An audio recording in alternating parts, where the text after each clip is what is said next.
Il y a une raison pour laquelle j'invite régulièrement Beaver, c'est il y a quelque chose qui théoriquement pourrait me frustrer, qui est que je trouve que Beaver, à chaque fois qu'il est dans un JDR, il va toujours jouer Beaver. Enfin, il va amener ses propres règles, c'est-à-dire que c'est pas qu'il joue lui-même, mais il a sa propre conception du JDR. Et tu peux l'amener dans d'autres univers, il va amener fortement cette conception-là. Et c'est une conception que j'aime beaucoup. Alors je sais pas si c'est conscientisé, mais la première fois que j'ai entendu parler de toi, Beaver, c'était avant que je te connaisse. C'est mon grand frère faisait du jeu de rôle avec toi. Moi j'étais le petit frère qui bouquinait 3.5 à la maison, mais que le grand frère refusait d'amener à ses jeux de rôle.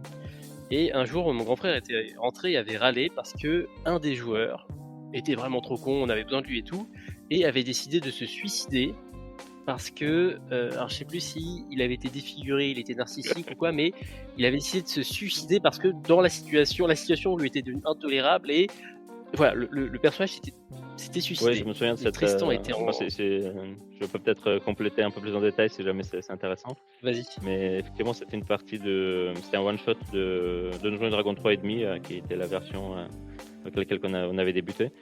Et la situation. Ouais, c'était. Globalement, l'histoire, c'était qu'il y avait. Alors, je sais pas si. Je sais pas si tu es familier d'ailleurs de Donjons et Dragons 3.5. Est-ce que c'est. J'ai commencé avec ça, oui, je connais D'accord. très bien. Bon, voilà. Alors, il y avait un monstre qui s'appelle le Chaosien. C'est une sorte de créature qui n'a pas de forme, en fait, qui change de forme un peu en fonction de quelque part des réflexions. Enfin, l'idée, c'est que c'est une créature qui est plongée un peu dans des cauchemars permanents et son corps lui-même se modifie au fur et à mesure de ses divagations. Donc voilà, une sorte de créature assez peu ragoûtante. Et l'histoire, dans ce one-shot, était qu'il y avait donc un chaosien ou des chaosiens qui étaient présents et globalement, les personnages pouvaient, par le biais d'une malédiction ou d'un pouvoir magique, être amenés, transformés en chaosiens. Donc en fait, ils faisaient face à un risque de succomber à la folie. Et s'ils succombaient à la folie, en fait, ils devenaient eux-mêmes des chaosiens. Donc, et comme dit, le chaosien, c'est une créature qui est donc en permanence en proie à des cauchemars, n'arrive plus à faire le lien entre la réalité et les cauchemars, et qui en plus, son propre corps en fait se modifie en permanence en fonction des cauchemars qu'elle est en train de subir. Donc moi, je jouais un nain qui se retrouvait là un peu par hasard, et au moment où je sentais que je sais pas, raté le jet de sauvegarde qui faisait que j'allais devenir chaosien, je me suis dit que ce sort de chaosien était clairement pire que la mort. Et là, c'est un petit détail de mécanique de Donjons et Dragons 3.5 dont je suis assez fier. J'avais pris une arme qui est la particularité d'être la seule arme de ce jeu avec un facteur de critique x4. C'était le pic de mine, qui est donc l'arme logique pour un mineur. Et ça, c'est une action dont je me souviens toujours. C'est que du coup, au moment où je constatais que j'allais devenir chaosien, je me suis dit que voilà, je préférais mourir que de subir ce sort-là. Et donc, j'ai jeté les dés pour me suicider d'un coup de pique dans mon propre œil. Et j'ai fait un coup critique. Donc, je suis mort avec ce fameux coup critique x4. Voilà. Mais du coup, dans ma perception des choses, alors Tristan mon frère me l'avait pas raconté exactement comme ça, puisqu'il était dans l'optique de, il est trop con. Enfin, dans l'histoire que me donnait mon frère, c'était apparemment, Oui. dans sa Alors, perception, Antoine n'était pas bien. pour compléter, ouais, j'avais. Alors, c'est pas Tristan le MJ, mais j'ai subi une vraie résistance de la part du MJ à ce moment-là parce qu'il ne comprenait pas comment un joueur peut se suicider. Il m'a même forcé à faire un jet de volonté pour que je puisse porter le coup sur moi-même. Et finalement, j'ai réussi le jet. Donc, bon, j'ai eu de la chance sur les dés ce jour-là, mais effectivement, ouais, j'ai fait face à une forme d'incompréhension de la part du reste des joueurs à ce moment-là. Parce qu'effectivement, ils ne comprenaient pas cette action qui ne leur paraissait pas conforme à ce qu'un joueur de GDR devrait faire. Ouais. Mais je me souviens qu'à ce moment-là, c'était petit, mais je m'étais dit, mais il a compris quelque chose, il y a quelque chose qui s'est fait sur ce choix non gamey de mettre fin à sa propre partie. Et par la suite, du coup, il a été dans les joueurs que j'ai récupérés de même quand on a commencé à discuter Beaver. À cette époque, tu écrivais des petites nouvelles et tu m'avais donné à relire une nouvelle que tu as écrite qui était la nouvelle L'Histoire d'un nain. C'était une nouvelle très courte. C'est ça, et c'est juste un nain qui creusait un trou et il cherchait de l'or et il tombait un espèce de coffret qui était un coffret millénaire. Et en fait, c'était une histoire très, comment dire, vaine. Alors que c'était dans un univers de jeu de rôle, il y avait ce petit côté, tu sais, un peu comme les petites nouvelles où t'as un gars qui sort, il va dans la rue, il se fait balayer par une voiture, il meurt. Et c'était un peu comme ça, c'est-à-dire que le nain, Ouais, j'aime bien ce type d'humour. c'est ça, et c'était pas un nain, c'était pas une histoire épique, c'était comme un aspect slice of life, mais dans cet univers qui faisait ressortir, enfin, j'ai envie de dire presque une touche de littérature dans le jeu de rôle, qui était différent. Et du coup, bien plus tard, alors on a fait un premier jeu de rôle dont on pourra reparler, qui était la première fois que j'ai MJT, où on a MJT, c'était sur des hangouts de Gmail, où c'était du MJitage exclusivement par échange de messages sur Hangout, avec un joueur MJ. Oui, c'est vrai que ça, c'était un truc assez particulier. Je pense que qui est. Alors, moi, personnellement, je n'utilisais pas vraiment le terme de GDR pour m'y référer. Alors, je sais pas si c'est une bonne idée d'évoquer le terme qu'on a utilisé pour ça. Mais, Bah, pour moi, c'est une forme de jeu de rôle. Enfin, t'avais un personnage, il y avait une histoire. Oui. Et du coup, bien après, quand j'ai voulu réunir des joueurs, j'ai pris Beaver et d'autres profils, typiquement un autre qui m'avait marqué parce que pendant un JDR, il a pleuré. C'est-à-dire que j'avais tué le père de son personnage dans l'histoire et il a pleuré à l'endroit. Et c'est pareil, profil atypique, j'avais réuni des profils donc très très roleplay, ou avec ce but d'avoir non pas forcément une aventure épique ou une victoire absolue, mais d'écrire une histoire avec l'ensemble des joueurs et du MC. Et Beaver, je trouve ça intéressant parce que il va avoir toujours des personnages très forts en couleur et qui vont, alors pas forcément aider l'équipe à gagner, mais en tout cas amener vraiment un coup de peinture à la toile qu'on peint tous ensemble, quoi.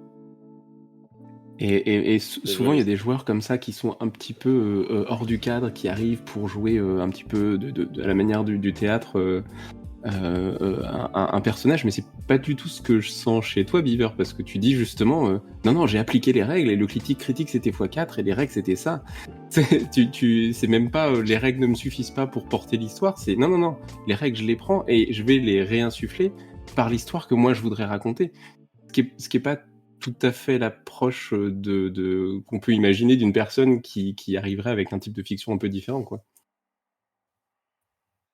En fait, c'est l'une des raisons pour lesquelles j'aime bien. On va peut-être pas faire un débat sur les mérites comparés des différentes versions des GDR, mais ce que j'ai apprécié dans 3,5, c'est précisément cette grande flexibilité qui me permettait de construire des personnages qui étaient conformes au but que je visais. Tu vois. Par exemple, un autre personnage que j'avais, alors on n'a jamais joué cette partie, même si on avait créé les persos et je crois qu'on s'est jamais vraiment lancé. C'était un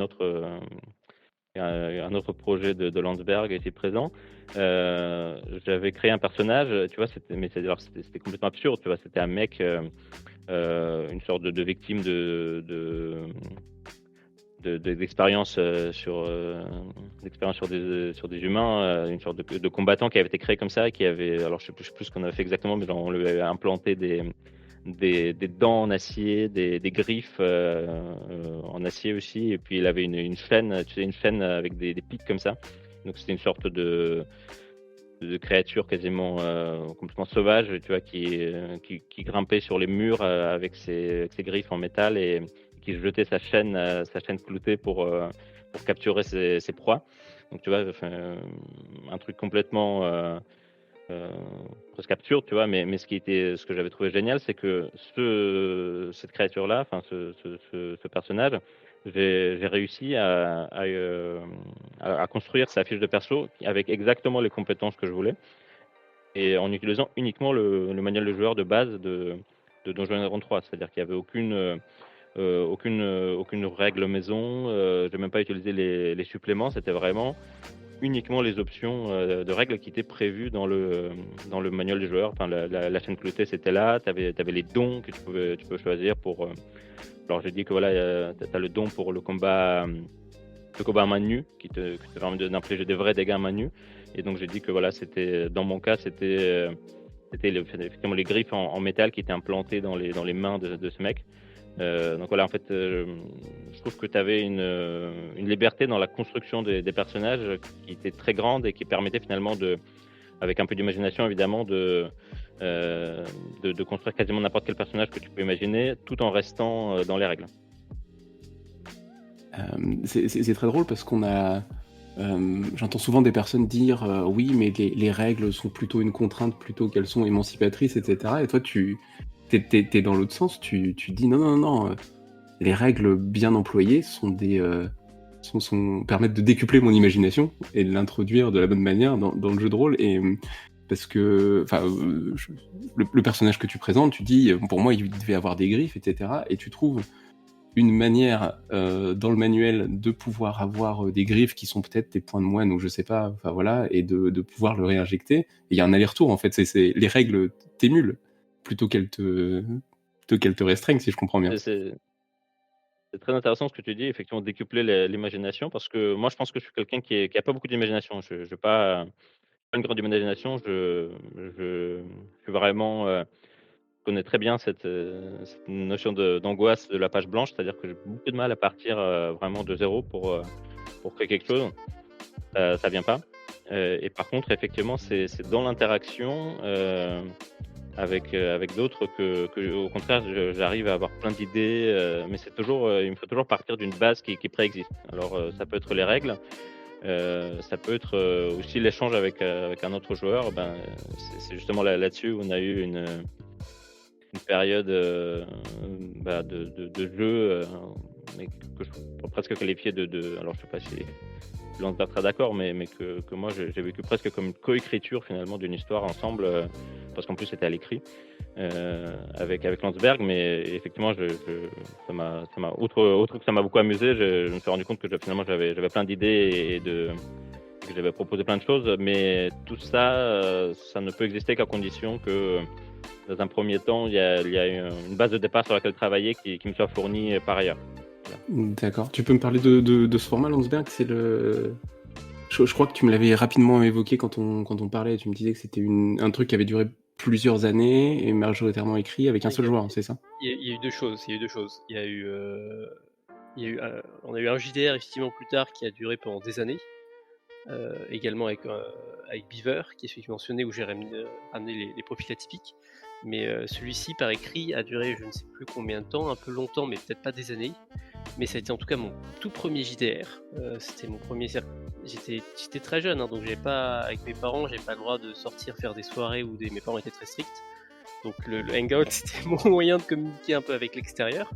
Et Beaver a été le joueur gentil qui a accepté d'être mon joueur. Et c'était un projet que je voulais vraiment jouer. C'était une histoire qui était un peu sympa. C'est-à-dire qu'on était sur un profil où de base, le point de départ de l'histoire, c'est Beaver se réveiller quelque part sans se souvenir tout à fait qui il était, d'où il venait.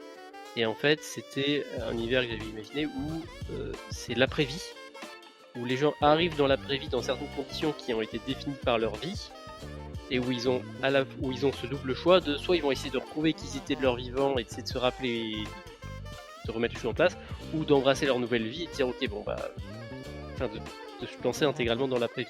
Mais effectivement, comme il y avait un joueur, un MJ, ce qui est très intéressant, c'est un seul joueur, donc Beaver avait l'occasion de faire beaucoup de propositions, de prendre beaucoup de place, et également comme c'était par écrit, tu peux moins. C'est-à-dire que quand t'es MJ et que tu parles à l'oral et que tu MJ par oral, c'est très facile le gars il dit non bah je vais prendre un cheval, non il n'y a pas de cheval. Enfin, c'est très rapide d'être un peu cassant et quand les joueurs sortent du cadre que tu avais en tête, de vouloir recadrer ou d'écrire beaucoup à l'oral, genre il y a ça, la cathédrale est comme ça, comme ça, comme ça, comme ça, comme ça, et du coup tout est figé. Alors que par écrit, bah tu vas pas lui envoyer un roman à chaque fois. Donc ces messages sont plus fins et ça laisse plus d'opportunités au joueur de lui-même faire une proposition. Et tant qu'il fait pas n'importe quoi, tu peux l'accepter cette proposition. Et je trouve qu'effectivement, comme l'a dit Beaver, on était sur une coécriture. Et c'était très intéressant. Et je trouve que l'histoire qu'on a fait était très sympa. C'est fini plus tôt que je ne l'aurais voulu. Mais on allait. C'est un des jeux de rôle qui pour moi a eu le plus de mood, le plus d'âme de ceux que j'ai fait à ce jour. Juste pour porter le petit détail que tu mets, c'est vrai que par écrit tu as le temps pour toi, c'est-à-dire que là où dans un échange direct on te propose une idée à laquelle tu t'attends pas, tu pourrais très vite dire non du fait de je peux pas envisager cette chose là tout de suite. Par contre si tu as du temps, comme par exemple tu dis bah voilà j'ai 5-10 minutes 1 heure avant de renvoyer le prochain message, tu peux te dire très bien. Et si cette idée, finalement, je faisais mon petit chemin avec, et si elle était bonne, comment est-ce qu'on la rend bonne, etc. Je pense que c'est aussi c'est cette chose-là qui émancipe un petit peu enfin, voilà, les propositions qui t'empêchent un petit peu de dire non. Ou, en tout cas, c'est plus facile de ne pas dire non immédiatement, quoi. Mais sur le pas. Et je trouve que un autre avantage de l'écrit, c'est aussi que du coup, tu as plus de temps, ou alors personnellement en tout cas, ça dépend des gens, mais personnellement je suis plus à l'aise à l'écrit qu'à l'oral, et donc tu peux plus soigner le style et faire attention même vraiment à l'esthétique de ce que tu écris et pas seulement au contenu. Alors, en tout cas pour moi, c'est beaucoup plus difficile à formuler à l'oral de belles phrases, de belles descriptions, surtout parce que si tu peux en profiter pour décrire ton personnage un peu dans une optique un peu vu à la troisième personne aussi. C'est quelque chose qui me paraît beaucoup plus difficile, en tout cas dans un JDR classique, à moins de vraiment jouer ton personnage physiquement. Bon, mais c'est encore une fois, c'est pas toujours possible. Donc c'est vrai que là-dessus, l'écrit était vraiment pour moi une possibilité il y avait beaucoup de potentiel en tout cas à exploiter en passant par l'écrit. La manière de présenter les choses, c'est important. J'ai l'impression que ça fait 2 fois que tu le mentionnes de 2 manières différentes, entre la nouvelle qui ne racontait pas une histoire qu'on mettrait en avant normalement, et puis le fait que tu ramènes tout de suite là, l'écrit, c'est bien parce qu'on peut s'attarder sur comment on décrit les choses. C'est un aspect qui est important dans le jeu de rôle, dans le roleplay, dans ce loisir. Personnellement, ce que je recherche vraiment dans le GDR, je pense que c'est les belles actions, quoi. C'est des scènes je sais pas comment dire ça, mais qui ont la classe, quoi. Tu vois, c'est des moments forts, voilà. Et je pense que, en tout cas pour moi, l'un des moyens d'y parvenir, c'est la mise, mettre la bonne ambiance. C'est notamment ça passe par la description et par l'écrit. Tout simplement parce que personnellement, je me sens plus à l'aise à l'écrit. Je pense qu'il y a d'autres moyens de le faire, hein, mais c'est vrai que si tu fais je sais pas, pour donner un exemple, dans la partie qu'on avait fait avec Landsberg et d'autres pendant le jeu qui a duré plusieurs années, il y avait un événement comme ça où mon personnage jouait un rôle un peu central globalement c'était pour déverrouiller une porte et qui ne pouvait déverrouiller qu'avec le sang de mon personnage. Alors, je sais même pas si c'était prévu à la base, mais en tout cas moi je choisis de l'interpréter de cette manière-là. Et il me semble qu'à ce moment-là, pour une raison ou une autre, il y avait un problème avec Discord, donc on parlait à l'écrit. Et donc ça m'a donné l'occasion d'écrire en fait tout un paragraphe dans lequel je disais comment mon personnage voyait cette porte, qu'est-ce qu'il ressentait à ce moment-là, à quoi il pensait, voilà, globalement son état d'âme, quelque chose qui est peut-être plus difficile à exprimer. En tout cas, pour moi, ça aurait été plus difficile à exprimer si je devais jouer cette scène à l'oral ou même en présentiel.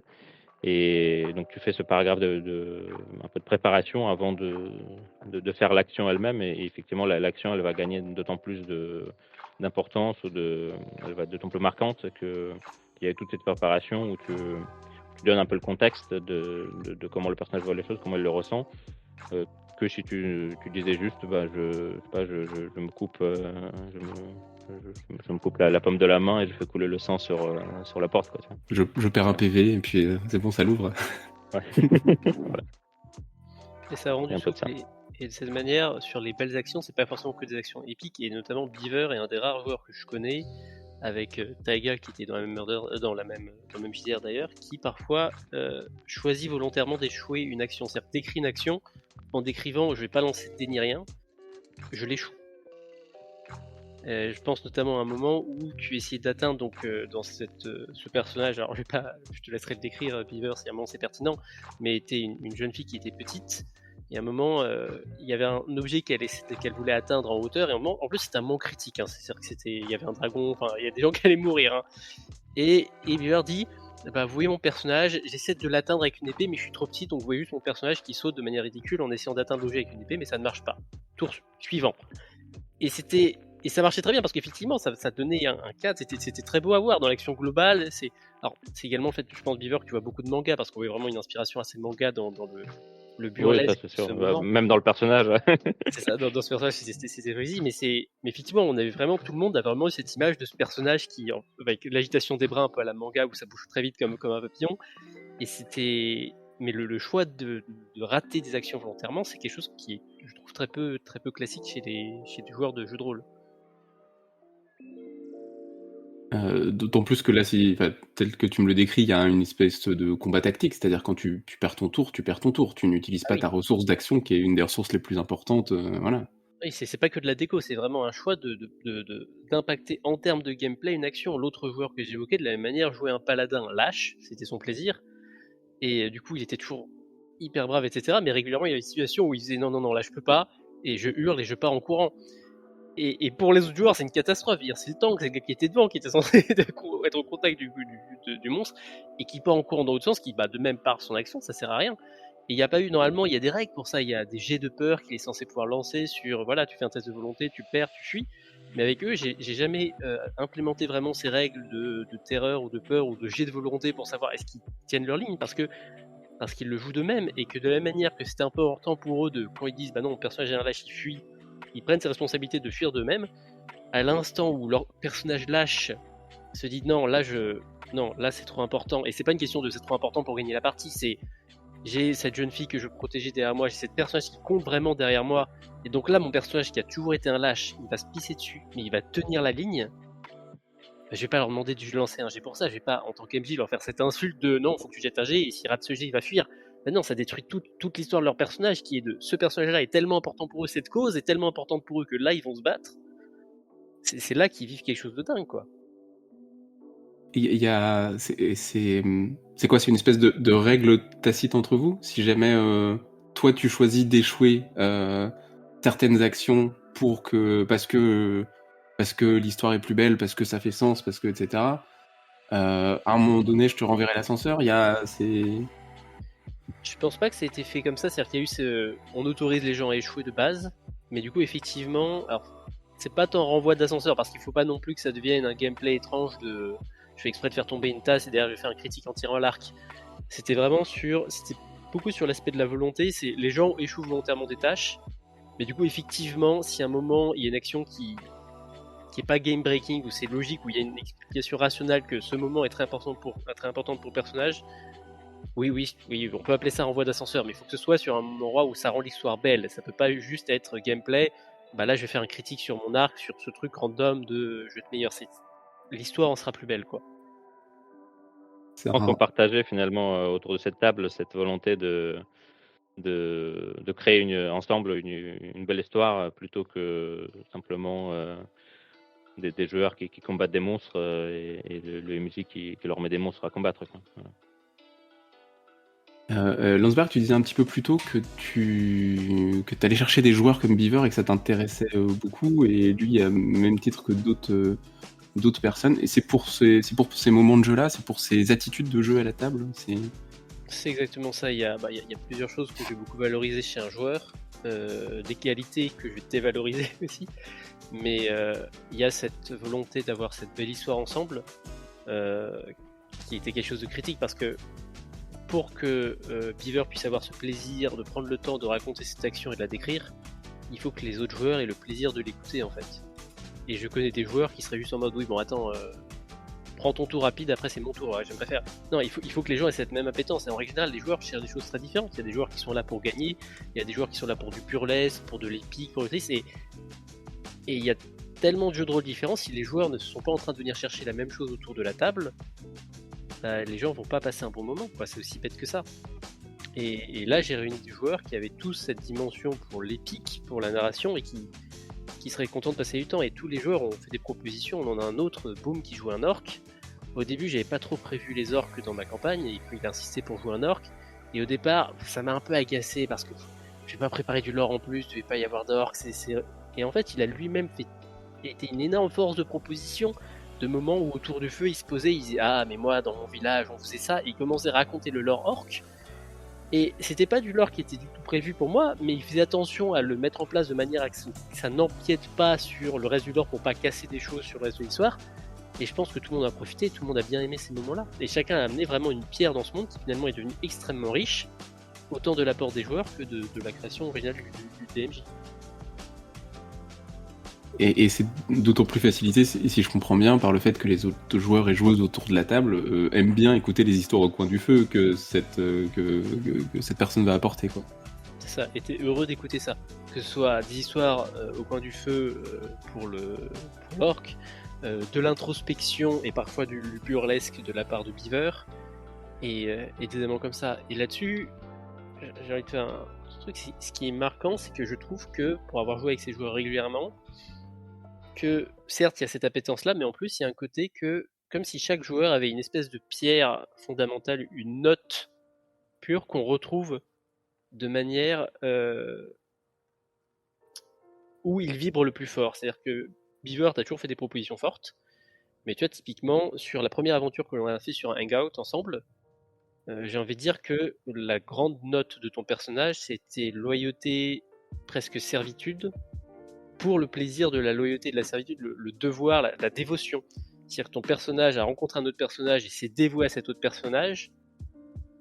Et alors tu l'as justifié de différentes manières, mais on sentait que c'était quelque chose qui te faisait plaisir de jouer ce personnage profondément loyal et dévoué, mais jusqu'au bout de son être. Et là, à nouveau, dans ce nouveau rôle, tu avais certes un personnage qui était burlesque, c'était une maid, c'était très particulier, mais la note de sérieux, le truc sérieux, le seul cas où elle redevenait un peu sérieux, et du coup ça donnait encore plus de poids à cette occasion où là non, là ça compte, c'était à nouveau dans cette dévotion et cette loyauté jusqu'au bout du monde que tu as vécu. Et en face, on avait un autre joueur qui systématiquement un personnage corrompu, et systématiquement il commence en étant je suis un paladin, etc. Et systématiquement il finit corrompu jusqu'au bout des ongles. Et j'ai l'impression que les joueurs ont quelque chose à mettre, enfin ont quelque chose en eux, quelque chose de profond, et qui va pas forcément ressortir à chaque fois, mais qu'ils essaient de retrouver dans le jeu de rôle, qu'ils essaient de mettre en place. Des personnages qui systématiquement vont intimider, des personnages qui systématiquement vont essayer de se mettre en leader, qui ne correspondent pas forcément à leur personnalité réelle, et c'est comme un cri, comme quelque chose qui veut. Enfin, moi je trouve, pourquoi tu choisis ça systématiquement, Beaver, pourquoi systématiquement ça revient et tu le mets, c'est que quelque part, alors, est-ce que c'est parce que c'est quelque chose que tu veux vivre, que tu n'as pas l'occasion de vivre dans le vrai monde? Est-ce que c'est quelque chose que tu cherches à comprendre? Est-ce que c'est juste une note que tu trouves belle?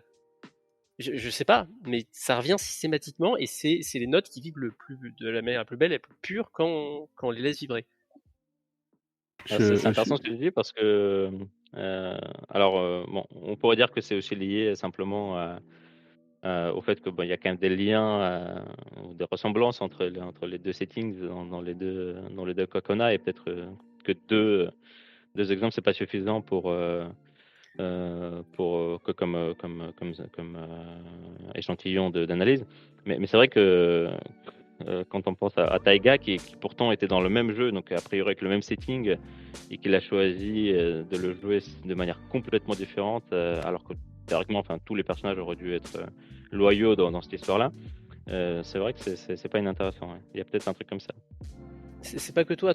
Pour toi, j'ai que 2 exemples, mais sur l'ensemble des joueurs que j'ai, il y a vraiment des notes qui reviennent, des notes fortes, je trouve, quand on revoit les mêmes joueurs. Et moi, je trouve ça passionnant parce que c'est pas seulement une question du fait que cette chose revienne, c'est que les moments où tu as décrit cette dévotion, le moment où tu as fait ces choix, sont des moments qui ont tabassé. Il y a le moment où tu as donné ton sang, il y a le moment où tu allais voir ta mère au bord du lac avec les fleurs. Enfin, c'était des moments. Enfin, les joueurs, moi c'est frappé parce que même les joueurs, il y avait un petit côté, on était là pour rigoler quand même. Et souvent c'est classique de faire des petits commentaires un peu second degré, le petit commentaire qui fait rire au passage. Là, tout le monde s'est tué sur le Discord, c'était impressionnant. Et puis je les connais les joueurs, c'est des joueurs qui sont pas disciplinés, qui sont pas respectueux. Là, tout le monde s'est tué. Et tout le monde a senti, là il y a quelque chose, il y a une note qui est jouée, on se tait, on écoute la note. Et moi, c'est quelque chose que je traque et que je trouve dingue, quoi. Ces moments-là de. Non, là, il y a quelque chose qui se joue, quoi. J'adore cette théorie. J'adore la théorie des notes pures. Tu vois, les joueurs renferment une note pure qu'il faut aller chercher. Ils n'ont peut-être pas conscience et tout. Moi, je suis très très fan de cette théorie, de cette analogie. J'aime beaucoup. Par ailleurs, Landsberg, je vais faire un petit écart de côté, mais on va y revenir. Tu t'écris des murder parties, t'écris du format de jeu de rôle grandeur nature qui se joue sur une soirée, etc. Et à ce titre, je suppose que tu écris des rôles en pensant à des joueurs. Hein. Est-ce que ce truc de note pure, il est quelque part dans cette démarche-là aussi? C'est vraiment là, et ça c'est pour moi c'est une grande hésitation, c'est-à-dire que l'ennui c'est que quand j'ai cette note pure en tête, ça fait que parfois du coup j'ai eu des murders grandeur nature où effectivement les rôles ont été écrits en ayant en tête la personne qui a joué, et ça fait des murders très intéressantes parce que chacun est là pour jouer la note que j'ai l'impression d'avoir identifiée pour cette personne. Après c'est un peu ennuyant parce que ça catalogue les gens, et ce qui peut être sympa également parfois c'est de justement proposer entre guillemets les non-notes pures, ce qui n'est pas prévu pour les joueurs. Surtout que parfois ça permet de faire émerger des choses. J'ai un joueur que j'avais toujours identifié comme étant quelqu'un de très timide et pas forcément à l'aise, notamment avec avec le sexe opposé ou des choses comme ça. Et il y a une fois où je me suis dit, tiens, tu sais quoi, on va voir, et je lui ai donné un rôle de barde hyper dragueur. Je me dis, on va voir ce qui va se passer. Et il a fait du rentre dedans à tout le monde, ce qui était prévu, hein. Mais super bien joué. Et c'est dingue, j'ai vraiment cette sensation, mais en fait là, elle est là la note. Et sa timidité, c'est sa nature de personne, IRL, mais sa note était dans cette extraversion dingue. Et du coup, faut faire gaffe parce que même si je trouve que la note, tu vas la trouver qu'en jouant. Et du coup, quand j'écris des personnages de murder, j'ai tendance à les écrire en pensant à la perception que j'ai de la personne IRL, donc de sa personnalité.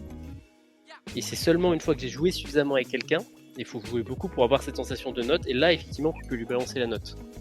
Et oui, j'adore faire des murders où chacun est sur la note que je lui attribue, mais de temps en temps, je casse un peu ça parce que je peux me planter, parce que les gens n'ont pas forcément envie d'être toujours dans le même rôle, et parce que parfois, l'inverse, typiquement, la deuxième fois que tu fais jouer une murder, nécessairement, t'as plus les mêmes joueurs, donc tu peux plus remettre les notes de chacun, mais de temps en temps, ça fait des trucs dingues.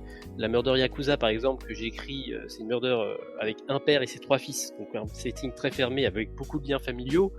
Et la première fois que je l'ai écrit, effectivement, c'est passé avec une intensité dingue. Les joueurs étaient, une tension, le père, les fils, les gens se regardaient. Il y avait beaucoup d'émotions parce que les gens étaient dans des rôles que j'ai pensé pour eux, des identifications fortes.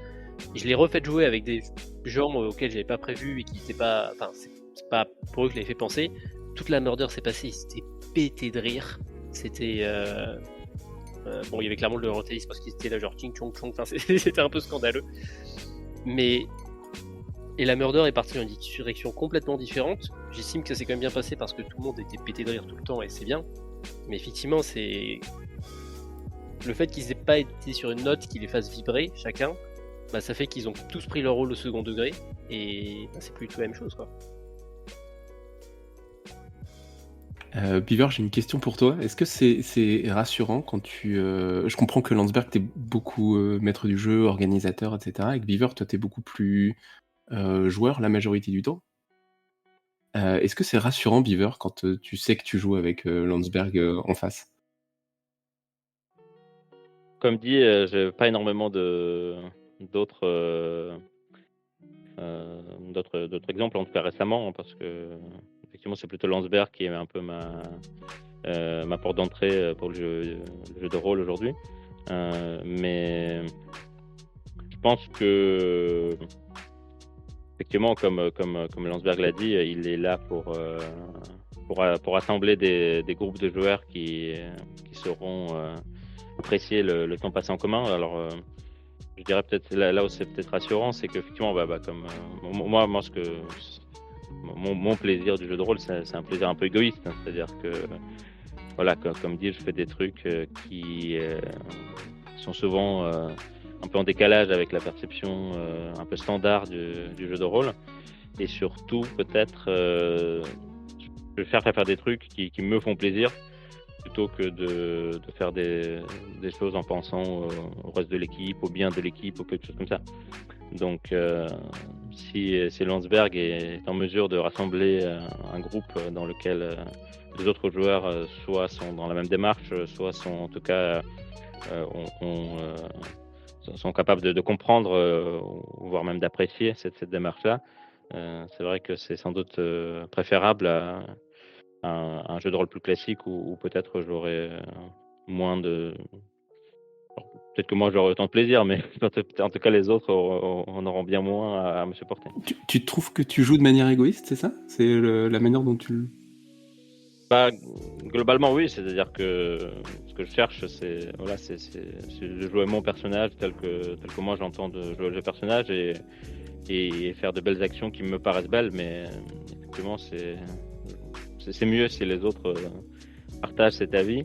Et en tout cas, bah là, dans la partie qu'on avait jouée, on avait eu un personnage pendant un joueur qui était venu, qui n'est resté que quelques parties finalement, et qui n'était pas du tout sensible à cette approche-là. C'est quelqu'un qui n'arrêtait pas de nous dire, mais alors pourquoi on fait pas des trucs en équipe, on n'arrive pas à... Il ne comprenait pas qu'on puisse avoir des conflits, des désaccords au sein de notre groupe, et qui finalement est parti au bout de quelques séances parce que c'était pas ce qui lui convenait. Donc effectivement, et clairement, bah, moi je pense que on peut même dire que j'ai une part de responsabilité dans le départ de ce joueur-là parce que bah, tout simplement mon action, mes actions à moi, elles n'ont pas pour but de plaire aux autres joueurs, de répondre à leurs attentes. Voilà, ce que je cherche, c'est tout simplement de jouer mon personnage tel que moi je le vois. Et effectivement, là-dessus, bon, déjà, je préférais égoïste, je vois ce que tu veux dire, mais dans ton égoïsme, il y a un respect, c'est-à-dire que même si tu es égoïste sur c'est ça ce que j'aime, tu es poli. Et du coup, sur une réflexion très kantienne de il faut que le système marche dans son ensemble, tu avais cette perception, tu projetais ton égoïsme sur les autres joueurs, et tu avais raison de le faire. Et du coup, tu étais également conscient que quand tu discernais que l'autre était également un de ces moments et faisait une action qui était importante pour son RP, tu faisais attention de lui laisser la place pour le faire. Et du coup, de la même manière que tu attendais qu'on te laisse ton espace pour faire ces actions-là, tu avais cette conscience-là. Et effectivement, la joueuse que tu évoques, c'est un bon exemple. C'est le seul joueur que j'avais pas choisi spécifiquement et qui était venu parce que elle était la partenaire d'un autre joueur qui avait insisté pour qu'elle puisse venir essayer.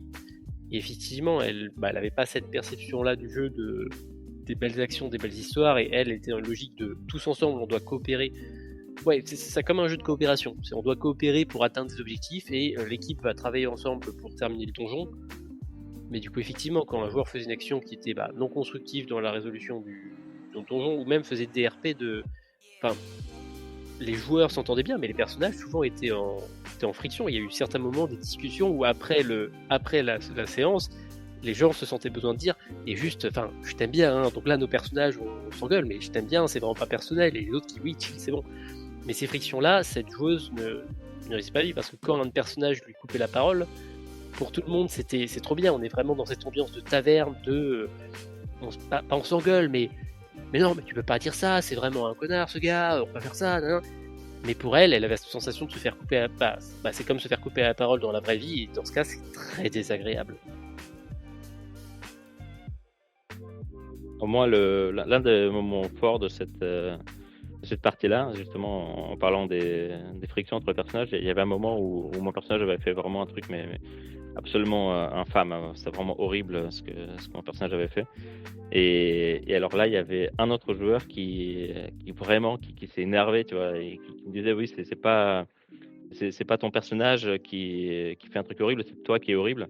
Vraiment, il en avait contre moi, quoi. Alors bon, je pense que c'est passé assez vite, hein. Il ne le pensait pas vraiment, mais qu'il soit à tel point dans le jeu et qu'il en soit vraiment à s'énerver contre moi en tant que personne et même pas en tant que personnage. Ça, j'avais trouvé qu'on avait atteint effectivement un niveau d'immersion assez remarquable. Il a fallu prendre un peu de... Oui, c'est ça. Moi, c'est le moment où justement ça va trop loin. C'est le... Bah, moi, j'avais trouvé ça très très authentique et quelque part, ouais, c'est bon, peut-être que c'est une opinion minoritaire, mais je trouve que c'est là où ça montre qu'on a vraiment atteint une immersion tellement totale dans le jeu qu'on on est même plus capable de faire la part entre le personnage et le joueur, et je trouve que c'est quelque chose d'assez rare. Et je dis pas qu'il faut, il faut le comment dire? Il faut pas forcément l'atteindre à 100 du jeu, mais qu'il y ait quelques moments forts où on arrive à perdre finalement c'est un peu cette suspension of disbelief. Je trouve que c'est le signe de la réussite de la partie. Bah, la notion dont tu parles, elle est théorisée dans le jeu de rôle, dans le GN, sous le terme de bleed, qui est un petit peu la perméabilité émotionnelle entre ton personnage et puis toi-même en tant que joueur ou en tant que joueuse.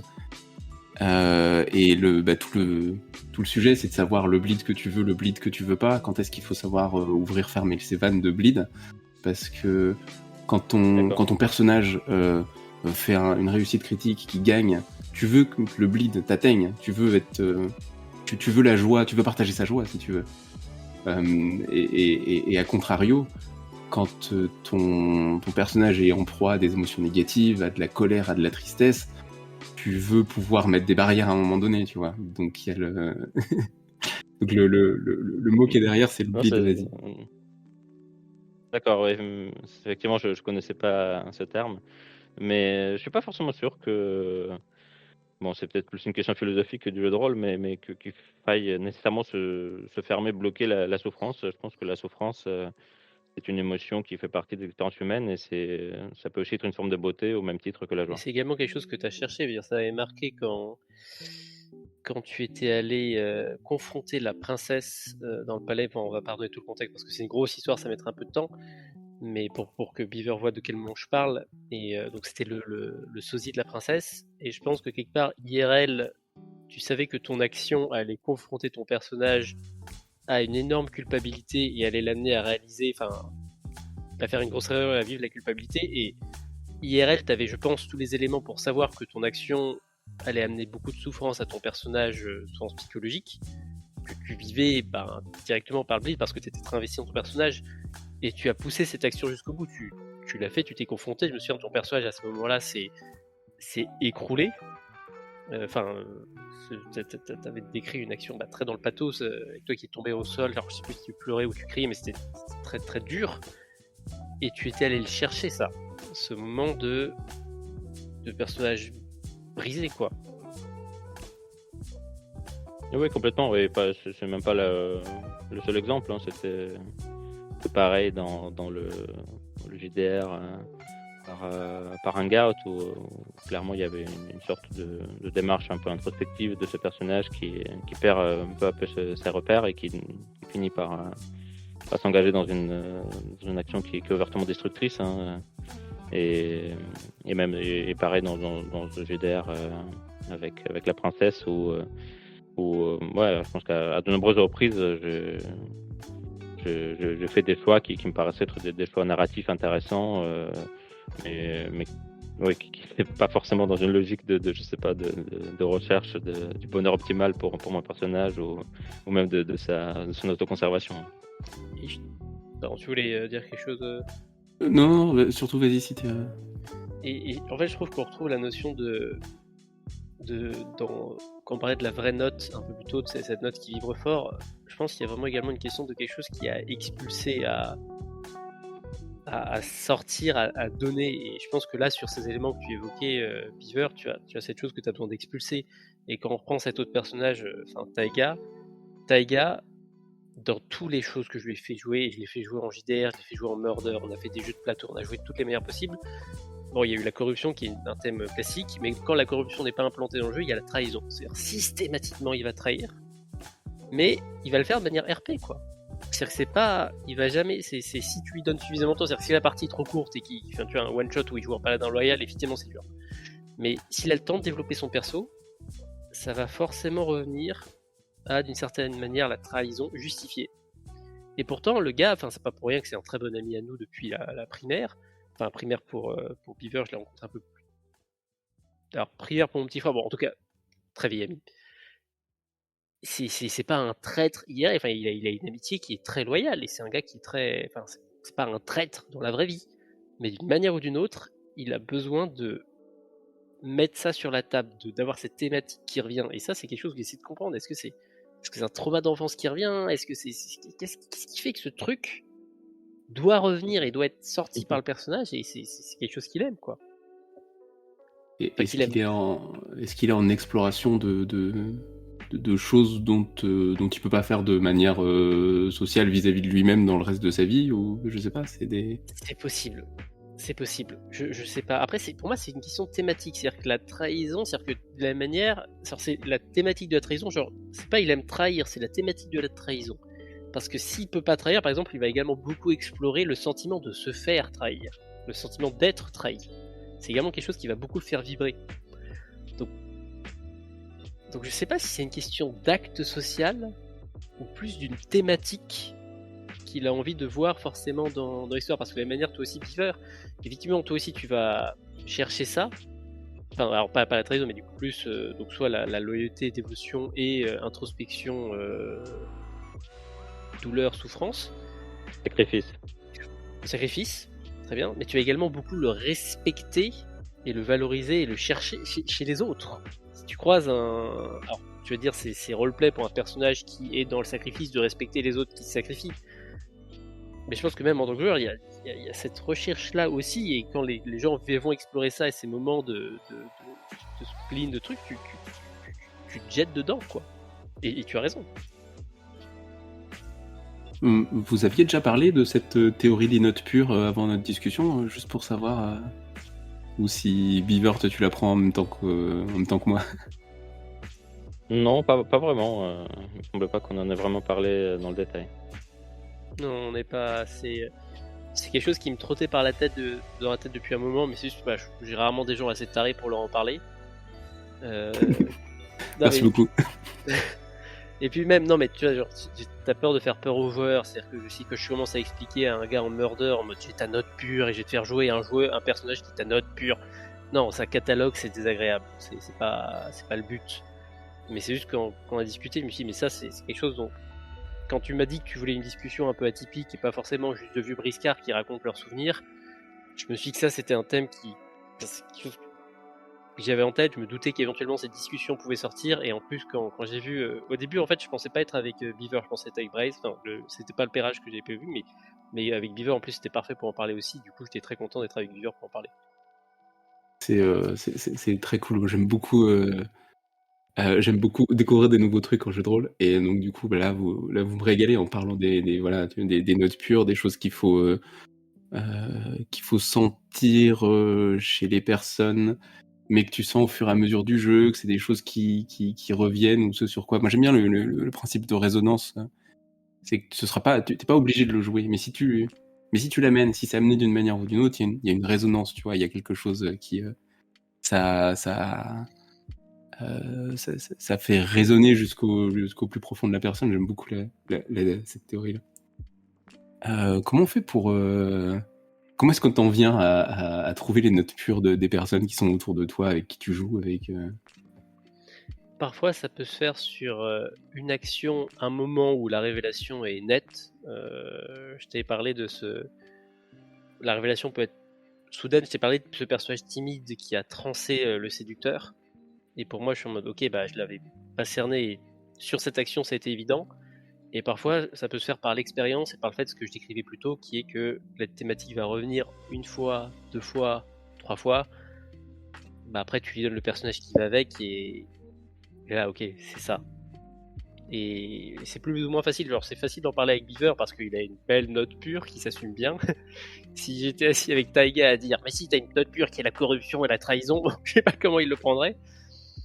Mais ouais, donc soit une révélation où ça vibre à fond et tu dis c'est ça, soit la répétition. Mais après, je pense que les gens peuvent en avoir plusieurs, ou une note, enfin, ou un accord avec plusieurs composants dans l'accord.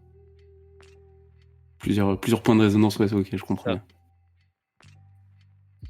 Mais ça se révèle, ça se dégage. Il faut également que le joueur soit à l'aise. Ça, c'est également une des grosses questions. C'est en termes d'investissement dans le personnage. C'est Et là-dessus, je trouve que c'est un peu comme en improvisation.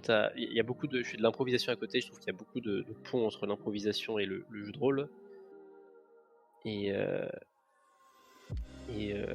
le à l'aise du joueur, c'est pas seulement une question d'être à l'aise sur est-ce que je suis avec des gens avec lesquels je vais être à l'aise pour m'exprimer et pas être dans une réflexion de quelle image je dois avec moi-même. C'est également une question de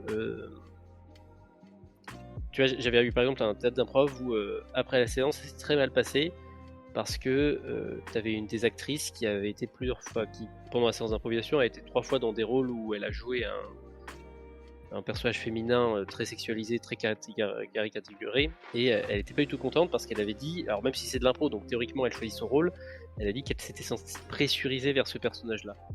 Et je trouve qu'en jeu de rôle, tu peux avoir quelque chose d'un peu similaire, alors, de manière moins caricaturale, mais des autres joueurs qui te poussent vers quelque chose.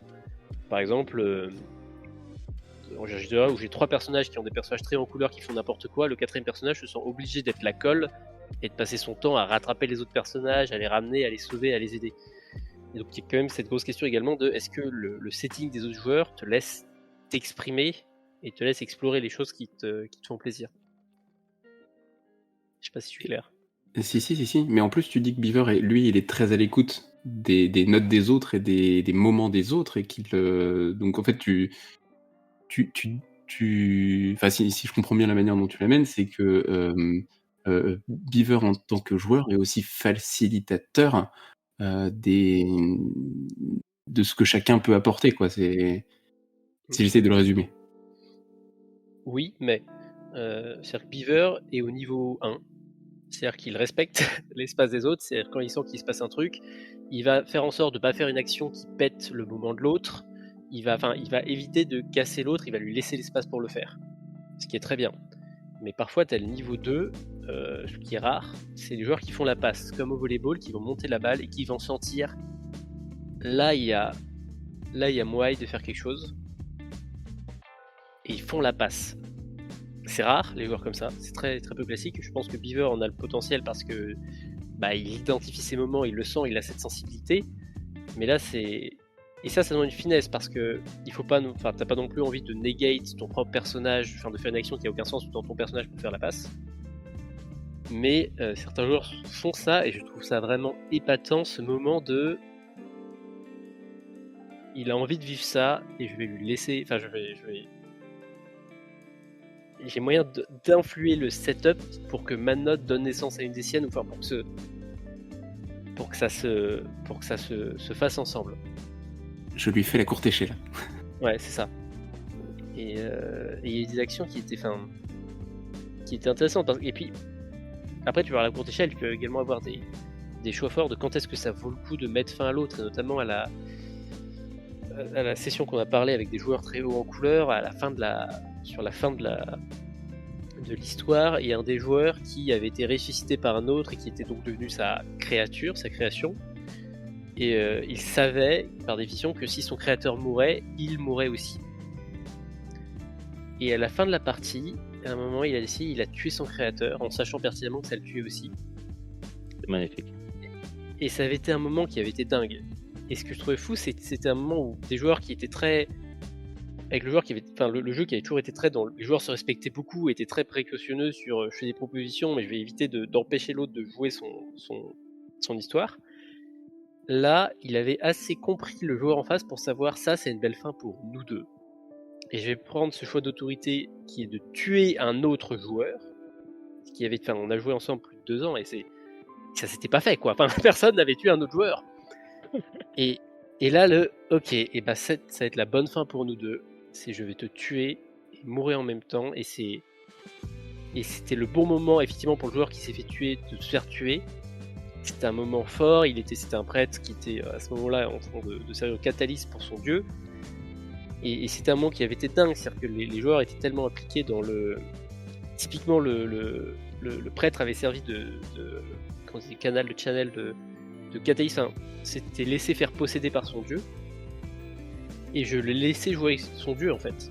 Parce qu'il avait. Je pouvais lui donner cette autorité parce qu'il avait suffisamment participé à la co-création du monde pour bah, pour jouer alors que c'est quand même une autorité forte, c'est-à-dire qu'en termes de MJ, il risque de t'envoyer le truc en l'air si ça raconte n'importe quoi avec le dieu. Mais ça marchait très bien, et dans ce moment très apothéose, un joueur a tué l'autre, et ouais, et c'est ces 2 notes pures qui ont très bien marché, et cette autorité de l'autre qui, j'ai compris ta note pure, et j'ai assez confiance dans ma compréhension de ton personnage pour dire je peux te tuer et savoir que tu vas kiffer ça. Waouh. Waouh. Je suis trop content de la conversation qu'on a eue là pendant 1 heure. C'était top. Il y a beaucoup de choses. Enfin bon, bref, qui sont super intéressantes. J'ai une dernière question qui est la même pour tous les invités de ce format. Je demande à tout le monde quels sont les bons conseils de jeux de rôle et quels sont les bons conseils de jeux de rôle, particulièrement ceux qu'on n'entend pas assez ou qu'on dit pas assez souvent, qui sont pas assez vocalisés, pas assez audibles. Est-ce que vous en avez? Des conseils qui seraient dirigés aux autres joueurs pour améliorer leur manière de jouer? Par exemple, ouais.